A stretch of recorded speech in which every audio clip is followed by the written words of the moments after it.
ഇപ്പോൾ ഈ ഹോട്ടലിൻ്റെ ഉടമ നമ്മളോടൊപ്പം ചേരുന്നുണ്ട്. എങ്ങനെയായിരുന്നു രജനീകാന്ത് ഇവിടെ ഇന്നലെ വല്ല പ്രശ്നമൊക്കെ ഉണ്ടാക്കിയിട്ടാണോ പോയത്? അല്ല, ഇന്നലെ ഇവിടെ പ്രശ്നം ഉണ്ടായില്ല. ഇന്നലെ ഒരു 10:30 പുള്ളി ഇവിടെ വന്നിരുന്നു. വന്ന സമയത്ത് അവൻ്റെ കാലയിലൊരു കെട്ടുണ്ട്. അപ്പോൾ ഞാനോട് ചോദിച്ചു എന്താണ് സംഭവിച്ചതെന്ന് വെച്ചപ്പോഴത്തേക്ക് ഇന്നലെ ഒരു സ്കൂട്ടർ ഇടിച്ചതാണെന്ന് പറഞ്ഞു. അപ്പോൾ വന്നപ്പോഴത്തേക്ക് പുള്ളി നന്നായിട്ട് മദ്യപിച്ചിട്ടുണ്ടായിരുന്നു ആ സമയത്ത്, രാവിലെ 10:30.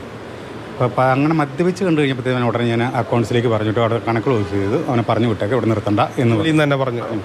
വേറെ പ്രശ്നങ്ങളൊക്കെ ഉണ്ടാക്കാറുണ്ട്. എത്ര നാളെ ഇവിടെ ജോലി ചെയ്യാൻ തുടങ്ങിയിട്ട്? 2 മാസം മിച്ചം മാക്സിമം. ഫ്രണ്ട്സൊക്കെ ആലുവയിലും എറണാകുളത്തൊക്കെ ആരാണ്ടൊക്കെ ഉണ്ട്. അപ്പോൾ ചിലപ്പോൾ അവിടെ നിന്ന് ആവാൻ ഇങ്ങോട്ട് വന്നത്.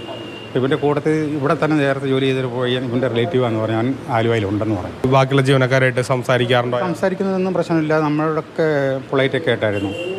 പിന്നെ അവനെ വരുന്നു, അവൻ്റെ പണി ചെയ്യുന്നു, അവൻ പോകുന്നു. കാരണം കൂടുതലൊരു മിംഗ്ലിങ് അങ്ങനെ ഇല്ലായിരുന്നു. ഇവിടെ വലിയ പ്രശ്നങ്ങളൊന്നും ഉണ്ടായിരുന്നില്ല. ആൾ ജോലിയുടെ കാര്യത്തിൽ ആൾ കൃത്യമായിട്ട് ജോലി ചെയ്തിരുന്നു.